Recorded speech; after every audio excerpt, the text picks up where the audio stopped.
Good morning, students. Welcome to session 9 on IoT. This is Professor Bosco, PG Department of Computer Science, Sacred College, Tirupattur. Now we are in Unit 2. So far we have completed in Unit 2 Connectivity Terminologies, Gateway Prefix Allotment under the topic of IoT Networking. Now we shall see today's topic. IoT identification and data protocols.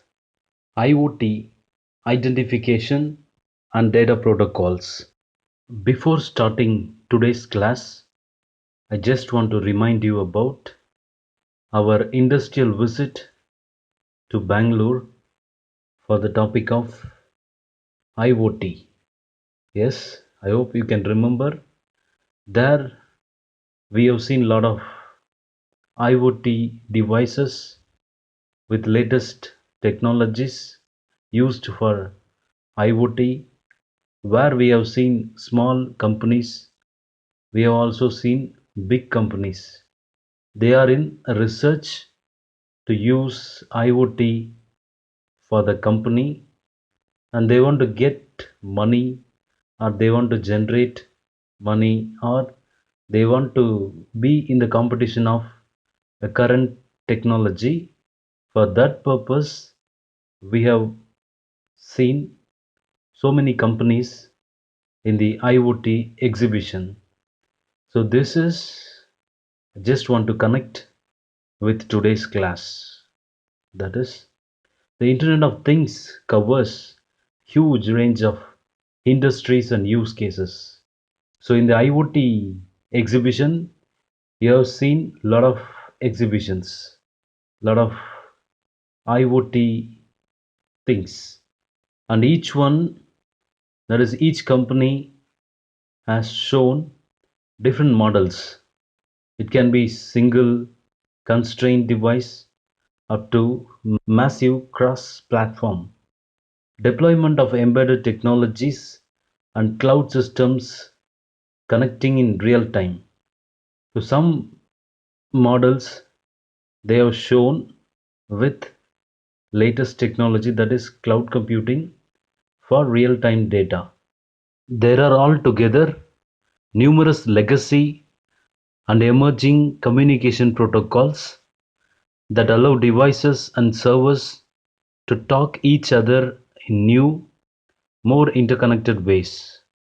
That is, legacy means which is old, not only old, which is perfect, which we are using in the past and we will be also using in the future. Example, if you take our college, Sacred College is a more than 60 years of experienced college. This college has got some legacy, that is some name, famous, some good name it is having. So that is called legacy. So that is connected to emerging communication protocol. The legacy means the old things which we followed will be continuing in the future also. Here some protocols which we have used in the past, and we want to communicate or we want to continue some of the protocols with the current or new technologies, trying to fit all of the IoT protocols on top of existing architecture models like OSI model. So OSI model is a model which we are following in the network communication. We can compare the OSI model with our IoT protocol. We know OSI model is a standard model. So we want to create a model similar to OSI model for IoT protocols. So in IoT protocols, it is divided into different layers: infrastructure, identification, transport, discovery, data protocols, device management, semantic, multi-layer framework. So today's class will be concentrating more on infrastructure, that is IPv4 and IPv6. The next class will be following all the data protocols, that is MQ, TT, COPE, XMPP, AMQP. So for organizing this kind of layers is to pass data from one network to another network. This will be very much useful, because when we divide any task into different small tasks, your work will be very simple. The IoT also, they have divided into different layers for organizing data or for transferring data from one device to another device through network. Infrastructure. Now let us learn what is infrastructure. So I want to give you small example. Because of COVID-19, we are in the process of online teaching and learning. For online teaching and learning, we need some kind of infrastructure. Now college has given instructions to conduct all the classes through online. So what are the infrastructures we need? Initially we need laptop, mobile. For laptop you need power supply, you need internet connection, you need different softwares. For mobile also you need same. You want internet, you want power supply, you want different softwares to be installed. When you are having all these things, this is called infrastructure. I hope you can understand. For working with any things, you need good infrastructure. For online teaching and learning, these are the infrastructures you want. For communication between devices, these IPv4 or IPv6 are the basic infrastructure for communication between devices. So any device is communicating with another device. So both the device supposed to be knowing or supposed to be having the basic infrastructure of IPv4 or the basic infrastructure of IPv6. Then only the devices are eligible for communication. So this you must remember. In IPv4 and IPv6, there are different sections inside the IPv4 and IPv6. As I told you, these two are the infrastructure. Infrastructure is not only single thing. Infrastructure will be having multiple things. You can remember the example of online teaching and learning. For that, we need a lot of things to be involved. When all things are involved, we were able to learn through online. So like that, in IPv4 version, this is called a fourth revision of Internet Protocol and a widely used protocol in data communication over different kinds of network. IPv4 is connectionless protocol. This you can remember. Used in packet switched layer networks such as Ethernet. It provides the logical connection between the network devices by providing identification for each device. There are many ways to configure IPv4 with all kinds of devices. So you can connect automatically or you can connect manually. It depends on the network type you choose. IPv4 uses 32-bit address for Ethernet. Communication in 5 classes. That is class A to class E. Class A, B, C are grouped as one group. Class D is another group. Class E is a different group. Class A, B, C are basic groups for different address length. When we see example, you will understand. And class D is used for multicasting. You know what is multicasting? You want to connect your system with multiple systems for sending some bulk messages. For that purpose, use multicasting. And class E is used for future use. This we are not using it.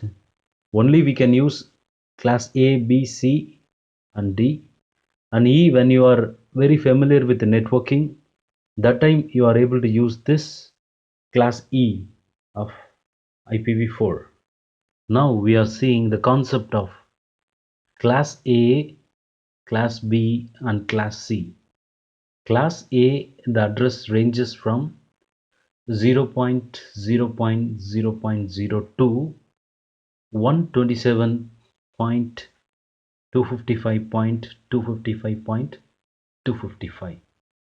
As you can see, this address, that is IP address, it is divided into 4 sections. So each section will be having 8 bits.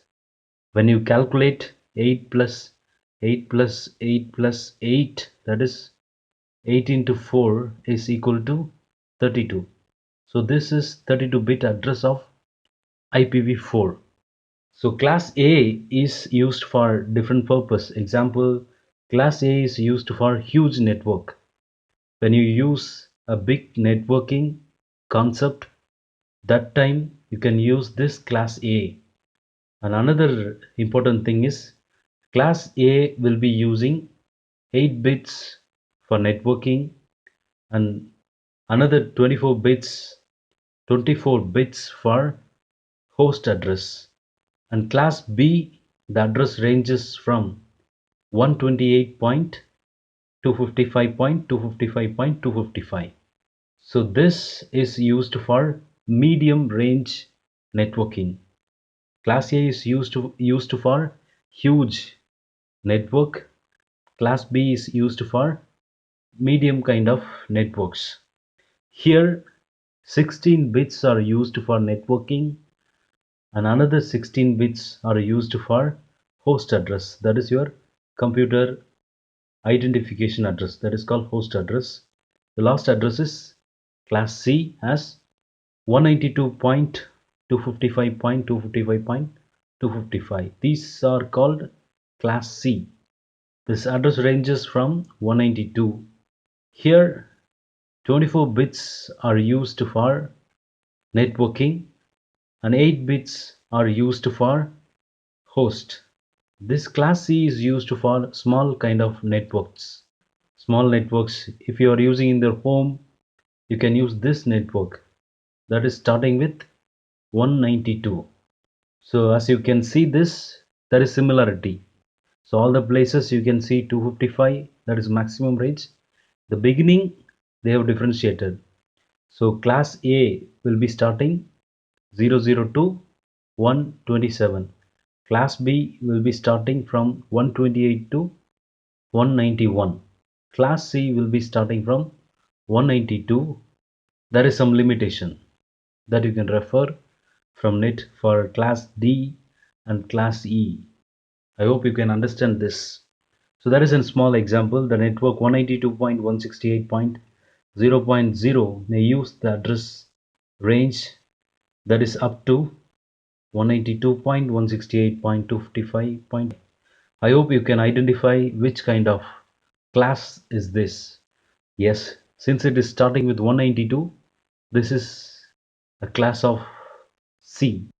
Presently, the internet is mainly IPv4 based with little or no IPv uplink facilities or support because IPv4 has come first and IPv6 has come second. So all the internet applications are using this IPv4. This makes solutions mainly addresses IPv6 to IPv4 translation. So we want to translate from IPv4 to IPv6 when you upgrade your networking. IPv6 tunneling over IPv4 and application layer proxies like data relaying. So since IPv4 has come first, all the data should follow IPv4 and then only it will be following IPv6. IPv4 header format. This consists of destination address, source address, time to leave protocol, identification, version. So there are many sections inside the IPv4 header format. Let us see one by one. The first one is version. This is a version number of internet protocol used, whether we are using IPv4 or IPv6. That is about version. IHL, that is internet header length, gives length of entire IP address. So when you use IP address, the length is supposed to be known. DSCP, differentiated services code point. This is type of service which we are using. ECN, explicit congestion notification. It carries information about congestion scene. Congestion is like a traffic. If anything, if any packets not able to send from one network to another network inside the network, so that time this congestion may occur. Total length of entire IP packet. Identification. If IP packet is fragmented during the transmission, all the fragment contains some ID number. This is to identify original IP packet they belong to. So we know what is fragment. Fragment is dividing the packet into multiple packets. So while dividing, all the packets belongs to one group will be having a same ID number. This is to avoid duplicates. Flags. As required by network resources, if IP packet is too large to handle, these flags tells if they can be fragmented or not. So flags are used to check whether the packet is small, whether the packet is large. If the packet is large, then it's supposed to be divided. While dividing, these flags are used. In this 3-bit flag, the most significant bit is always set to 0. Fragment offset. This offset tells the exact position of the fragment in the original IP packet. Time to live. To avoid looping in network, every packet is sent with some TTL value set, which tells network how many routers this packet can cross. At each hop, its value is decremented by 1, and when the value reaches 0, the packet is discarded. This is so whenever you send a message in network, when you send a packet through network, there is some numbers assigned. That number is to travel a different networks are supposed to travel from different routers. So whenever it crosses the router, the number is decremented. Say example, the particular packet supposed to travel for 5 routers. First router, the value will be 5. After crossing first router, the, the then the number is decreased to 4. After crossing second router, the number is reduced to 3. So like that, when the number is reaches 0, it is sure that the packet has reached the destination, then the packet will be deleted. Protocol tells the network layer at the destination host to which protocol this package belongs to. For example, protocol, we know TCP, UDP. When the number 6 comes, it is called TCP. When number 17 is coming, then it is called UDP protocol. Header checksum. This field is used to keep checksum value of entire header, which is then used to check if the packet is received error free. So when sending a message, there is a technique called checksum. The purpose of checksum is when you send a message through network, if the checksum value in the initial stage from source, example 5 is a checksum, in the destination node, we will check whether the checksum also 5. If there is any changes in the checksum, we can understand some of the packets were lost in between. So there is a purpose of using checksum. Source address, that is we know 32-bit address of sender, and destination address 32-bit of receiver. The next topic is IPv6 Internet Protocol version 6. This is an upgrade of IPv version 4. The basics of IPv6 are similar to those of IPv4. IP addresses are lengthened from 32 bits to 128 bits. Future growth of Internet, they have found this IPv6. IPv4 is Internet Protocol version 4, and it describes what the numbers used by every device that connects to Internet must look like. There is an example. This is IP address 192.168.0.254. So every device, whenever connecting to Internet, this device is supposed to follow this IP address format. In IPv4, the maximum number of IP addresses you can use is 4.29 billion. This is very minimum number of IP addresses. So they have introduced the new IPv6 where you can use 340 undecillion IP addresses, which is very large, which cannot be exceeded in the future. So we cannot change the versions every time. So initially IPv4 introduced for some purpose. They thought that 4.29 billion is maximum.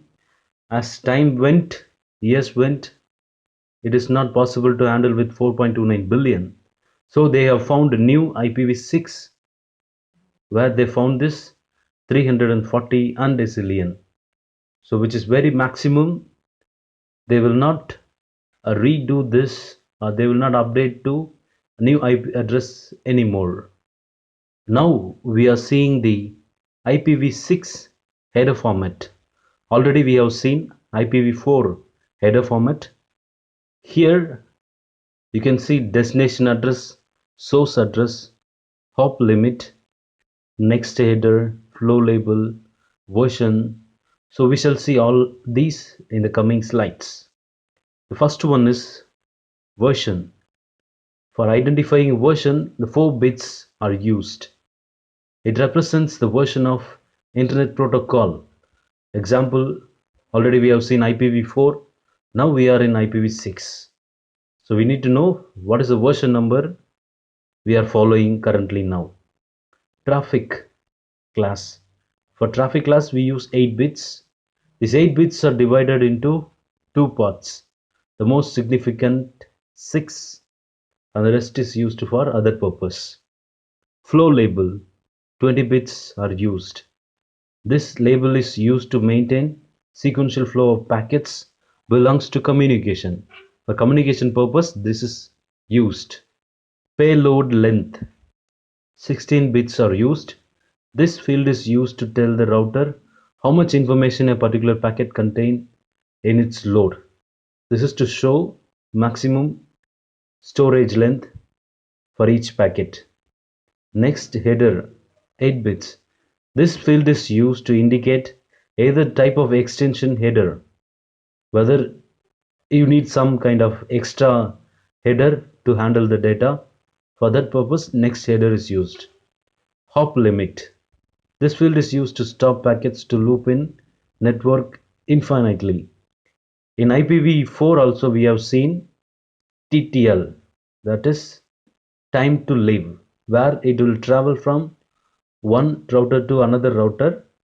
So whenever the packet travels from one router, the number will be decremented. The reason is it should not get duplicated. Here an op limit, in order to avoid unnecessary congestion or unnecessary packet traveling in the network, this hop limit is set. Last we have source address and destination address. Both are 128 bits. Okay, now we shall see the small comparison between IPv4 and IPv6. So we'll start from top. IPv4 is developed by IETF 1974, and IPv6 is developed by IEF 1998. So they are the developers of IPv6.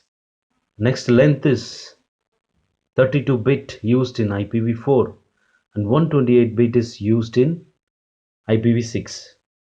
The notation in IPv4 used is dotted decimal DHCP optional variable. In IPv6, hexadecimal SLAAC DHCPv6 has been used.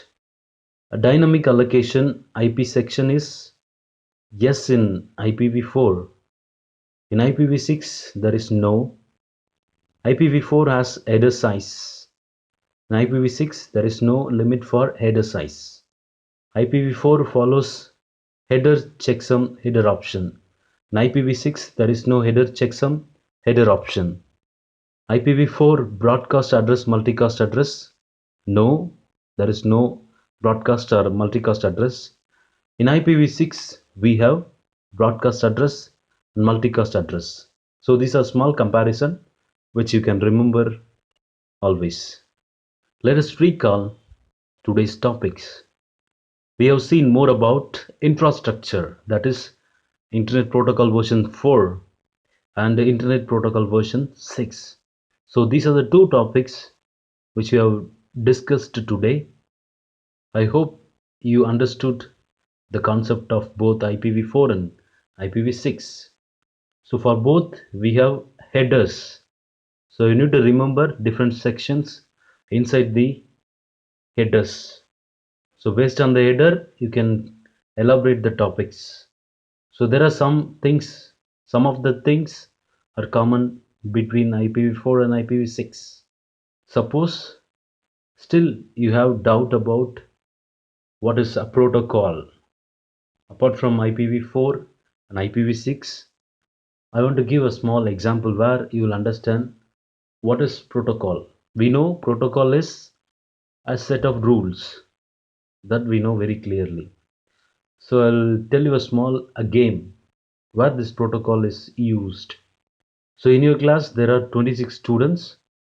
Imagine you are standing in an open place. 26 of you are standing in a open place, and I am there to give some instruction. This is called a number game. So when I say 5, all 26 of you should group. Each team should have 5 persons. If more than 5 persons is in the team will be disqualified or discarded. So when I say 5 number, all of you should go with 5 different 5 groups. And when I say 10, there should be 10 members in each group. If less than 10 or more than 10, if there is in any group, that group will be discarded. So when I say 3, you should go with only 3 in a group. If more than 3 is present in the group, that group will be discarded. Less than 3 or more than 3 will be discarded. This is to tell you an example of protocol. My protocol here is the numbers. When I say 1, you should go with single persons in every team. When I say 2, the 2 persons in every team. When I say 10 number, you will form 3 groups. How? So 26 of you, 10 people will be in the one group, another 10 people in the second group, another 6 people will the third group. So automatically the third group will be eliminated from the game, because I said only 10. So those teams which have 10 each will be selected, and the team which is less than 10, that is group 3, will be having 6 members. That team will be deleted. So this is an example for small protocol.